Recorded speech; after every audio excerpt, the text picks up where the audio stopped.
everyone, I'm Smriti Sinha here and welcome back to our channel Science Zone.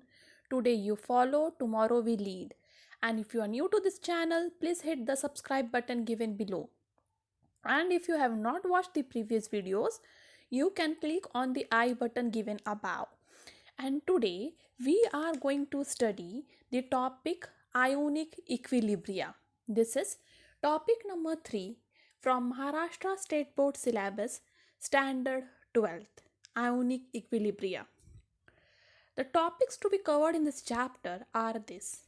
Out of this, we are done with few of the topics, and if you have missed those videos, you can click on the I button above and see those videos. So we are already done with introduction, types of electrolyte, acids and bases, ionization of acids and bases, autoionization of water, pH scale. So these are the topics we are already done with, and today we are going to study hydrolysis of salts. So the topic that we are going to cover today is hydrolysis of salts. So hydrolysis of salts. Now what is I mean by the hydrolysis of salt? So before going to the hydrolysis of salt, you need to understand the types of salt. Till now, you know that salt is made up of acid and base. For example, NaCl. NaCl is made up of NaOH plus HCl. That makes NaCl. In short, salt is made up of acid or base. Acid plus base. But on this basis, there are 4 types of salt. So, salts which are derived from strong acid and strong base. So, both the acid and base should be strong in nature. So, that is the first type of salt. For that, example is NaCl, that is made up of NaOH plus HCl, then Na2SO4, NaNO3, HCl, KNO3. So these are the salts made up of strong acid and strong base. Next is salts derived from strong acid and weak base. Now acid is strong and base is weak. For example, NH4Cl, which is made up of ammonia plus HCl. Okay, ammonia is a weak base and HCl is a strong acid. Then CuSO4, NH4NO3, CuCl2. So these are the salts made up of strong acid and weak base. Next is salt derived from weak acid, strong base. Now your base is strong and acid is weak. For example, CH3CO2Na, that is made up of NaOH plus acetic acid. So acetic acid is a weak acid, and NaOH is a strong base. So here is a strong base NaOH plus weak acid acetic acid react together to give you salt CH3C2O2Na. Okay, next is KCN and Na2CO3. The last one is salt from weak acid and weak base. So now your acid is also weak and base is also weak. So the best example for that is CH3CO2NH4. So it is a salt of weak acid acetic acid and a weak base ammonia. So they react together to give you this salt. And another example is NH4CN. So basically you have to remember 4 combinations. First, strong acid, strong base. Second, strong acid, weak base. Third, weak acid, strong base. And the last one, weak acid and weak base. Now, comes the concept of hydrolysis. Once you have understood the types of salt, now we'll move towards the concept of hydrolysis. So, when salt is dissolved in water, it dissociates completely into its constituent ions. कोई भी salt जब आप water में dissolve करोगे उसके constituent ions that is negative and positive cation and anion में break हो जाएगा, कोई भी सॉल्ट हो. और वाटर का हाइड्रोलिसिस कैसे होता है? तो वाटर का हाइड्रोलिसिस इस तरह से होता है, दो वाटर मॉलिक्यूल आपस में रिएक्ट होते हैं, बनते हैं H3O plus plus OH minus. तो this is called as auto ionization of water. ये जो रिएक्शन गिवन है वो है ऑटो आयोनाइजेशन ऑफ वाटर। तो वाटर खुद को आयोनाइज करता है और बनता है H3O प्लस प्लस OH माइनस। अब प्योर वाटर के केस में क्या होता है? प्योर वाटर होता है न्यूट्रल। हमने पिछले वीडियो में पढ़ा है कि प्योर वाटर न्यूट्रल है और उसका pH 7 है। क्यों? क्योंकि उसमें जो भी H3O प्लस आयन बनते हैं that will be always equal to the OH minus ion. In short, the concentration of H3O plus ion formed in water is always equal to the concentration of OH minus ion formed. ठीक है, अब ये concentration हमेशा equal होगा किसके लिए? Pure water के लिए। बट अब जब हम उसमें सॉल्ट डालते हैं तो सॉल्ट जब कैटायन और एनायन बनाता है तो कंडीशंस है कि कैटायन एनायन वाटर के साथ रिएक्ट हो सकते हैं या फिर रिएक्ट नहीं हो सकते। ठीक है, कोई भी सॉल्ट लिया आपने, वाटर में डिसॉल्व किया, सॉल्ट को वाटर में डिसॉल्व करने के पहले प्योर वाटर जो खुद आयोनाइज होके उसका कॉन्सेंट्रेशन क्या होगा? H3O plus ion concentration will be equal to OH minus ion concentration. अब आपने उसमें सॉल्ट डिसॉल्व किया, सॉल्ट के कैटायन और एनायन फॉर्म हुए। सपोज उस सॉल्ट के कैटायन और एनायन वाटर के साथ इंटरैक्ट नहीं कर रहे हैं, तो they do not interact with water. तो उस केस में क्या होगा? Hydroxium ion and hydroxyl ion का कॉन्सेंट्रेशन इक्वल रहेगा, क्योंकि सॉल्ट के आयंस ने ये दोनों के साथ रिएक्ट ही नहीं किया है, इंटरैक्ट ही नहीं किया है। तो इसलिए H3O प्लस आयन का concentration that is hydronium concentration and OH minus का concentration that is hydroxyl ion concentration will be equal, और सॉल्ट और आपका सोल्यूशन उस सॉल्ट का न्यूट्रल रहेगा। ठीक है, तो ऐसा यदि आपने कोई सॉल्ट लिया जिसके कैटायंस एनायंस वाटर में डिजॉल्व होने के बाद वाटर के आयंस के साथ इंटरैक्ट नहीं करते हैं, तो उस सॉल्ट का सोल्यूशन हमेशा न्यूट्रल रहेगा। बट सपोज उस सॉल्ट का एक भी आयन, आइदर कैटायन और एनायन, उस सॉल्ट का एक भी आयन आइदर कैटायन और एनायन रिएक्ट कर रहा है वाटर के साथ, तो ये जो कॉन्सेंट्रेशन है, concentration of H3O plus which is equal to concentration of OH minus, वो डिस्टर्ब हो जाएगा। तो डिपेंड करेगा कि आपका गिवन सॉल्ट का आयन किसके साथ इंटरैक्ट हो रहा है, H3O प्लस के साथ या OH माइनस के साथ। ठीक है, और उसकी बेसिस पे वो ये जो इक्वलिटी है वो डिस्टर्ब हो जाएगी। ठीक है, और solution will not remain now neutral. तो आइदर क्या हो जाएगा? H3O प्लस आयन कॉन्सेंट्रेशन बढ़ जाएगा या फिर OH माइनस आयन कॉन्सेंट्रेशन बढ़ जाएगा, क्योंकि कोई ना कोई कॉन्सेंट्रेशन तो कम होने वाला है, जो इंटरैक्ट होने वाला है आपके सॉल्ट आयन के साथ उसका कॉन्सेंट्रेशन कम हो जाएगा और दूसरे वाले का ऑटोमेटिकली बढ़ जाएगा, और वो बढ़ने के बाद आपका सोल्यूशन न्यूट्रल नहीं रह पाएगा, क्योंकि न्यूट्रल रहने के लिए H प्लस और OH माइनस का कॉन्सेंट्रेशन इक्वल होना चाहिए, और वो इक्वल नहीं रहा तो आपका सोल्यूशन न्यूट्रल नहीं होगा। तो वो क्या हो जाएगा? वो आइदर एसिडिक हो जाएगा और बेसिक। तो डिपेंड कि कौन सा वाला आयन का कॉन्सेंट्रेशन बढ़ा है। यदि H3O प्लस आयन का कॉन्सेंट्रेशन बढ़ गया है तो सोल्यूशन हो जाएगा एसिडिक, और यदि OH माइनस आयन का कॉन्सेंट्रेशन बढ़ गया है तो सोल्यूशन हो जाएगा बेसिक। और ये वाले रिएक्शन को जहाँ पे ion of salt interact with ion of water is called as hydrolysis of salt. ठीक है, hydrolysis of salt means what? The ions of salt when interacts with or react with ions of water, they are called as hydrolysis of salt.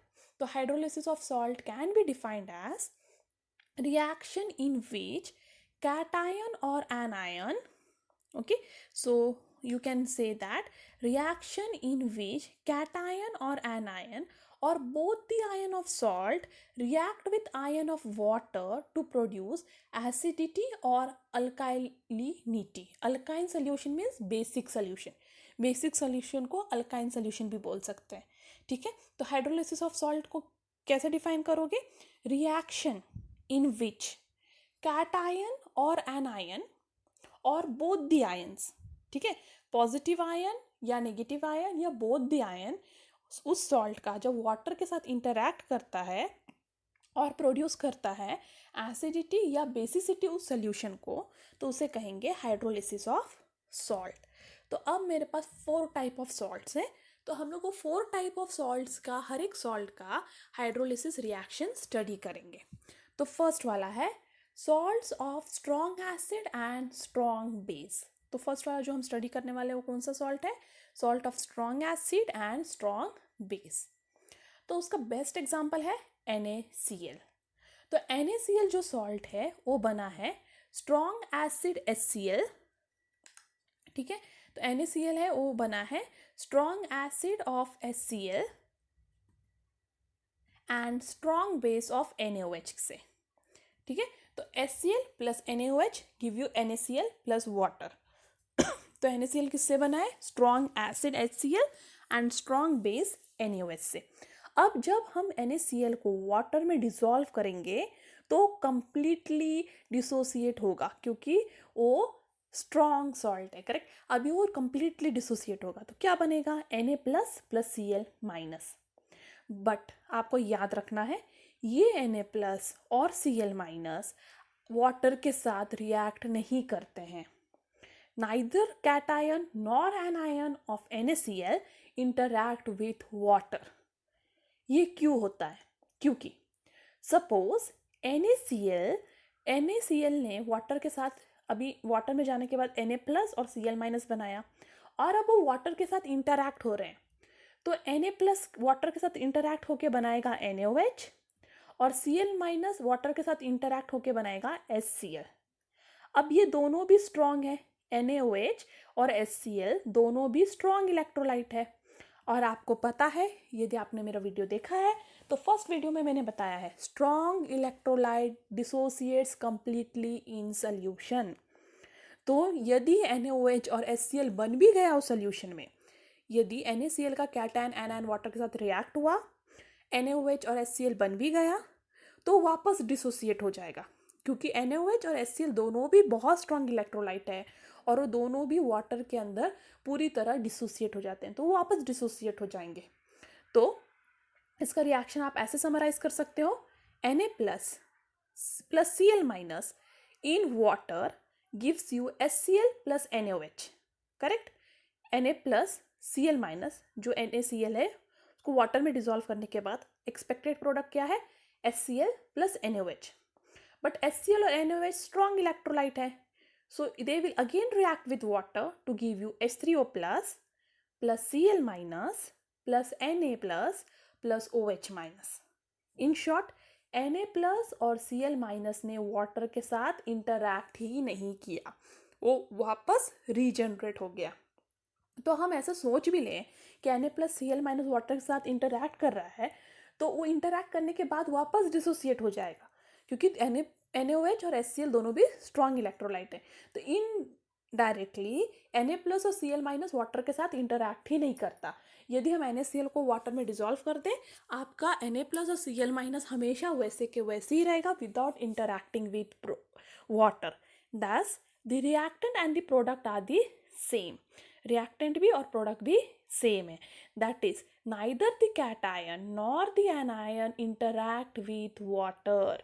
याद रखना है, strong acid और strong base का ना cation ना ion water के साथ react करता है, और हमेशा H3O प्लस आयन का कॉन्सेंट्रेशन OH माइनस आयन के कॉन्सेंट्रेशन को इक्वल रहता है।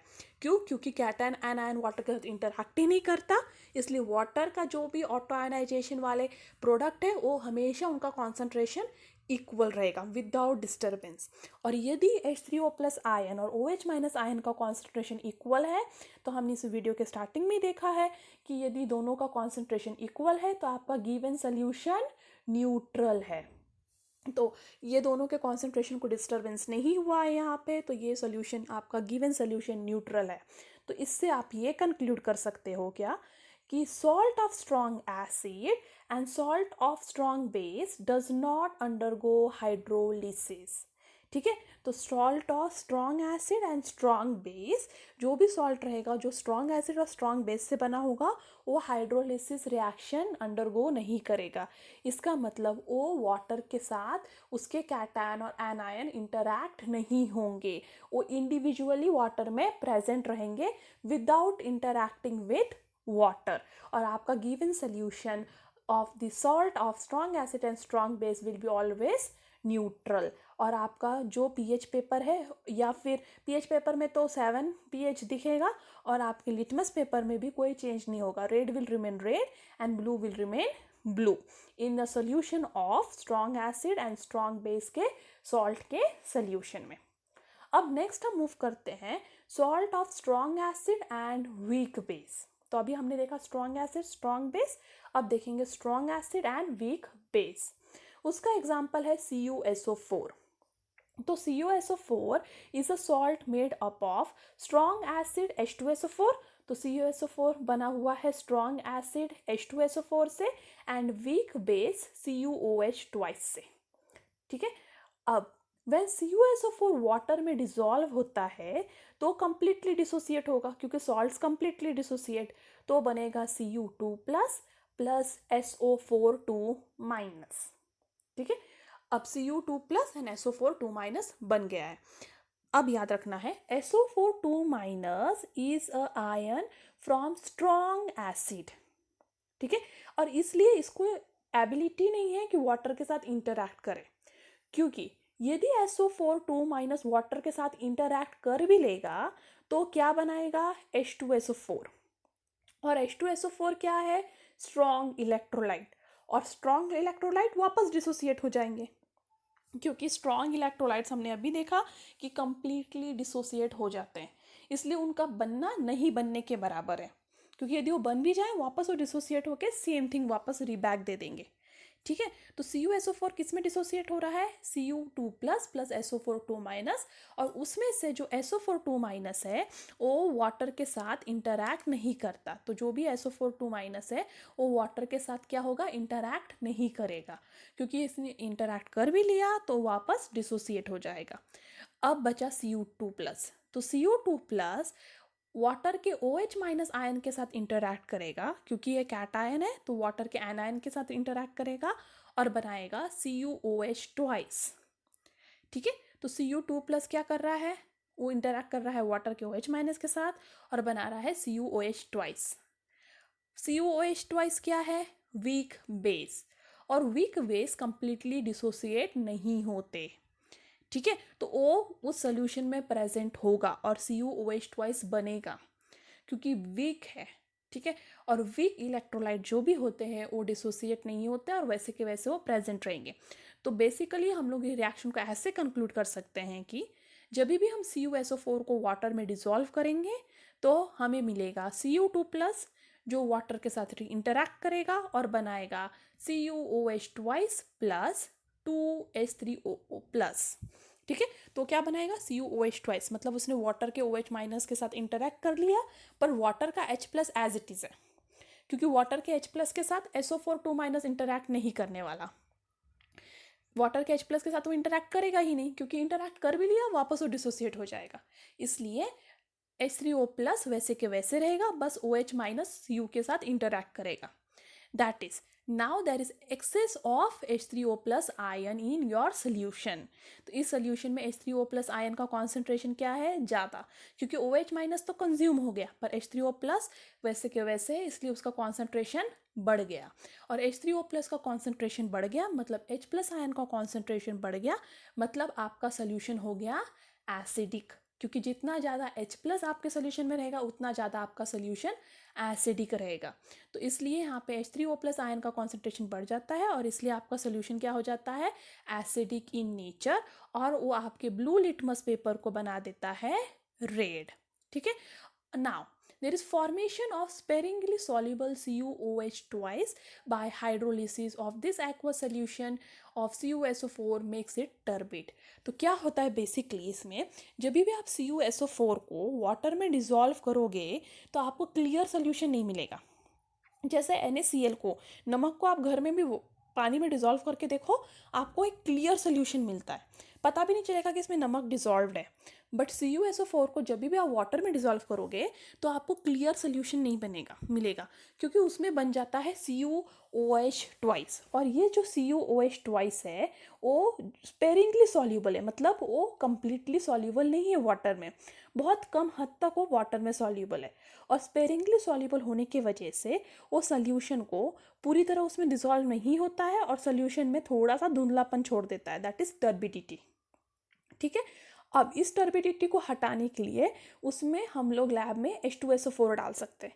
यदि आप कुछ ड्रॉप ऑफ H2SO4 CuSO4 के सोल्यूशन में डालोगे तो उसकी टर्बिडिटी कम हो जाएगी, क्योंकि वहाँ पे H3O+ आयन का कॉन्सेंट्रेशन बढ़ जाएगा H2SO4 डालने से, और H3O+ आयन का कॉन्सेंट्रेशन यदि बढ़ गया तो आपका रिएक्शन लेफ्ट साइड में ज़्यादा हो जाएगा, दैट इज Cu2+ आयन का कॉन्सेंट्रेशन बढ़ जाएगा, और Cu2+ आयन कॉन्सेंट्रेशन टर्बिडिटी नहीं देता है सोल्यूशन को, और इसके वजह से आपको मिल जाएगा क्लियर सोल्यूशन। तो यदि आपको क्लियर सोल्यूशन चाहिए CuSO4 का, ठीक है, CuSO4 का क्लियर सोल्यूशन चाहिए तो आपको उसमें थोड़ा सा H2SO4 ड्रॉप वाइज ऐड करना पड़ेगा।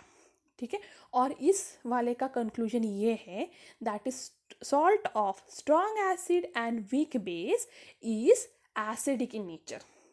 ठीक है, स्ट्रॉन्ग एसिड और वीक बेस का जो भी सॉल्ट होता है वो हाइड्रोलिसिस के बाद क्या होता है, एसिडिक इन नेचर, क्योंकि उसमें H3O+ आयन का कॉन्सेंट्रेशन बढ़ जाता है।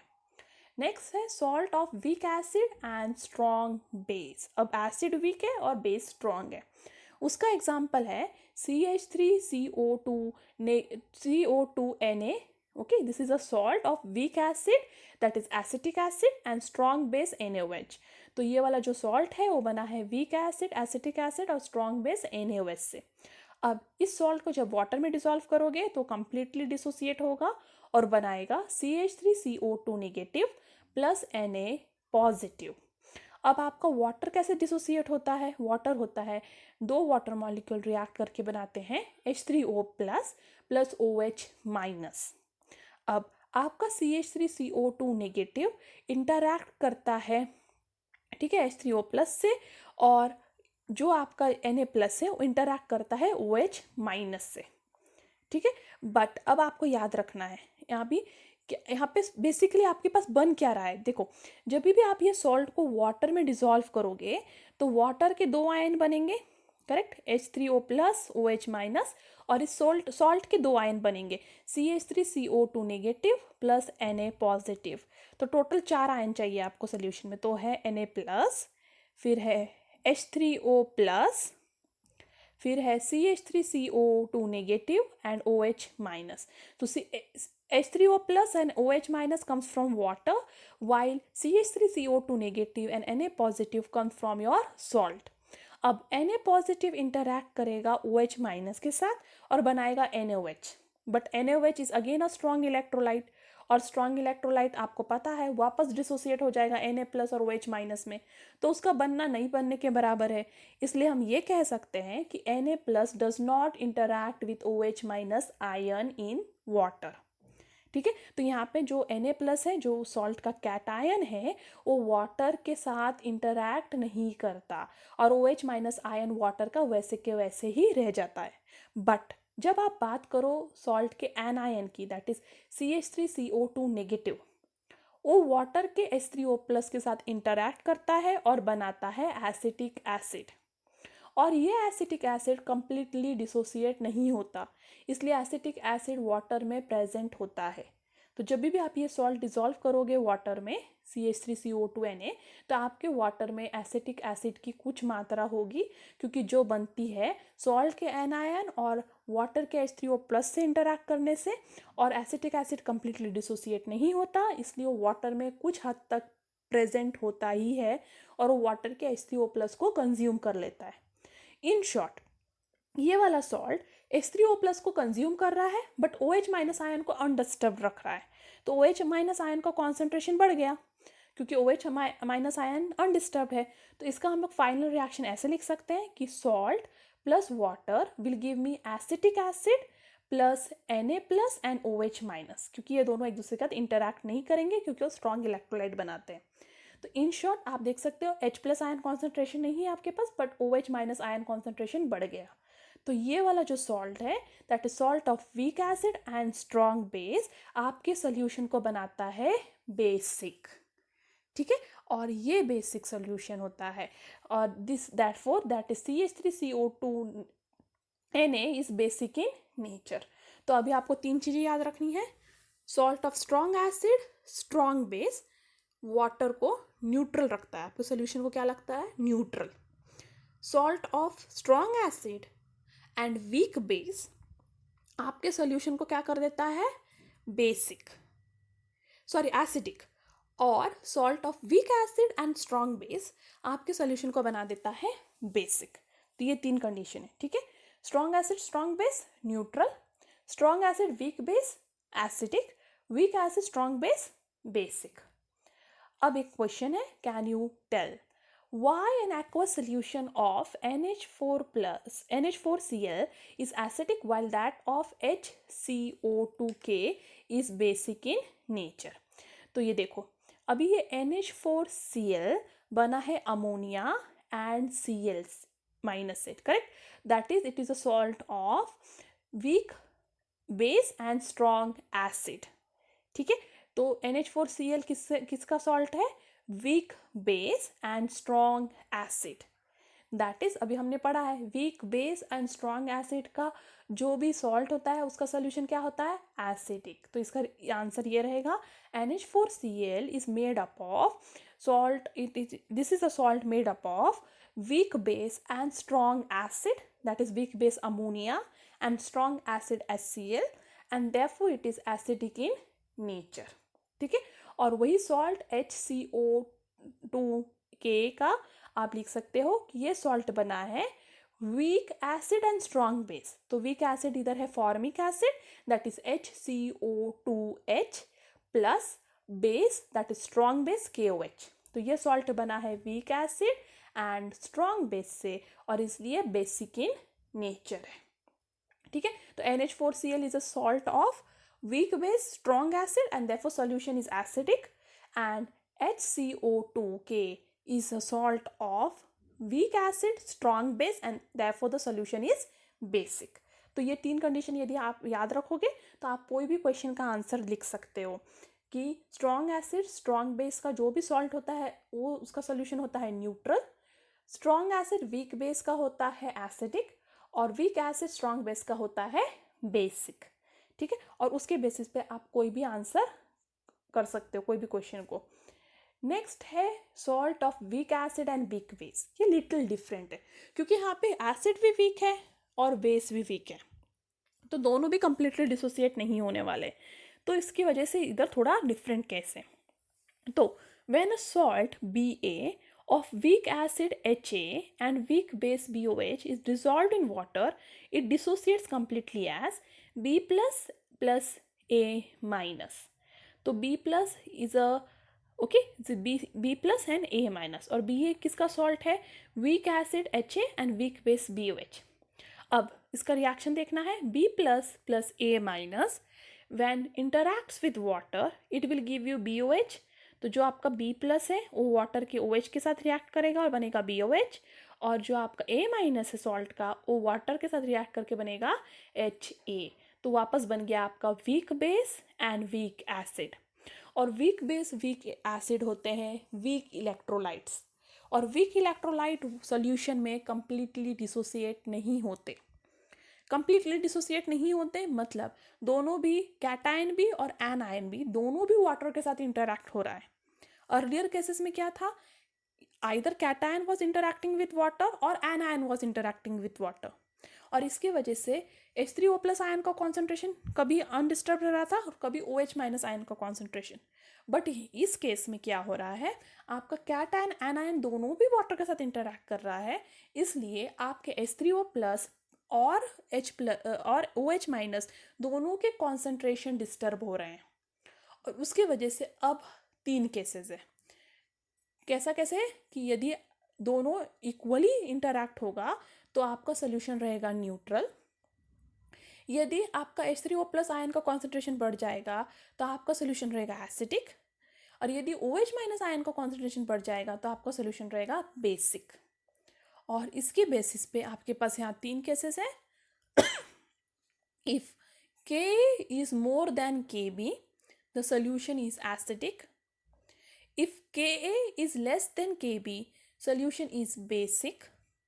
And if Ka equals to Kb, the solution is neutral.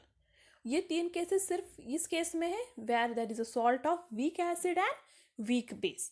तो weak acid and weak bases में ये 3 केसेस पॉसिबल है। Ka greater than Kb acidic, Ka less than Kb basic, Ka equal to Kb neutral. अब हम proof करेंगे कैसे। तो पहला condition, salt of weak acid and weak base where Ka is greater than Kb. तो इस वाले केस में क्या है, Ka is greater than Kb, तो उसका एग्जाम्पल है NH4F, ये वाला सॉल्ट। तो NH4F सॉल्ट जो है वो बना है weak acid HF and weak base NH4OH। तो वीक एसिड HF जब वीक बेस NH4OH के साथ इंटरैक्ट करता है तो बनाता है NH4F सॉल्ट।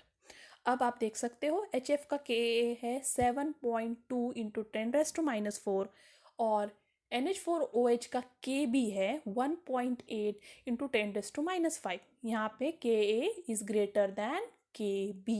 ये दोनों वैल्यू का आप कंपेयर करोगे तो आपको दिखेगा Ka is greater than Kb। तो Ka यहाँ पे ग्रेटर देन Kb है, इसलिए जब सॉल्ट हाइड्रोलाइज होगा तो ये क्या बनाएगा, देखो ये सॉल्ट हाइड्रोलाइज होके बनाएगा NH4 plus plus F minus. ठीक है, क्या बना रहा है NH4 plus plus F minus. अब ये NH4 plus and F minus water के साथ इंटरैक्ट करेगा और वाटर के OH माइनस के साथ NH4 प्लस इंटरैक्ट करके बनाएगा NH4OH और वाटर के H प्लस के साथ F माइनस इंटरैक्ट करा के बनाएगा HF। अब NH4OH और HF दोनों भी वीक इलेक्ट्रोलाइट हैं। ठीक है, स्ट्रॉन्ग इलेक्ट्रोलाइट आयंस के साथ इंटरैक्ट नहीं करते, पर ये दोनों भी वीक इलेक्ट्रोलाइट हैं और ये दोनों वीक इलेक्ट्रोलाइट होने के वजह से वाटर में कंप्लीटली डिसोसिएट नहीं होंगे। मतलब जब भी आप NH4F सॉल्ट को वाटर में डिसॉल्व करोगे आपके वाटर में ये दोनों भी एसिड और बेस कुछ हद तक प्रेजेंट रहेंगे, क्योंकि ये फॉर्म होंगे और फॉर्म होने के बाद ये वीक है इसलिए कंप्लीटली डिसोसिएट नहीं होंगे और इसलिए ये आपके सोल्यूशन में कुछ हद तक फिक्स प्रेजेंट होने वाले हैं NH4OH एंड HF। तो NH4 plus reacts with water to give you NH plus OH plus H3O plus and F minus interact with water to give you HF plus OH minus। ठीक है, अब the NH4 ions hydrolyze slightly greater than F minus, मतलब जो ये वाला reaction है ये थोड़ा ज़्यादा स्पीड में होगा एज कंपेयर टू ये वाले रिएक्शन से। क्यों? क्योंकि इसका Ka ग्रेटर है। Ka ग्रेटर होने की वजह से NH4 प्लस ज़्यादा वाटर के मॉलिक्यूल के साथ इंटरैक्ट करेगा। दैट इज़ देखो यहाँ पे 2 वाटर मॉलिक्यूल के साथ इंटरैक्ट कर रहा है, बट F माइनस सिर्फ 1 वाटर मॉलिक्यूल के साथ। इसलिए NH4OH NH4 जो है NH4 प्लस वो ज़्यादा हाइड्रोलाइज होगा in water than F minus. Correct, तो वो ज़्यादा इंटरैक्ट हो रहा है वाटर के साथ as compare to F minus. इसका मतलब क्या हो रहा है, इस रिएक्शन में H3O प्लस ज़्यादा फॉर्म हो रहा है। क्योंकि ये रिएक्शन ज़्यादा हो रहा है तो इसलिए H3O प्लस ज़्यादा फॉर्म होगा और OH माइनस उसका हाफ ही फॉर्म होगा।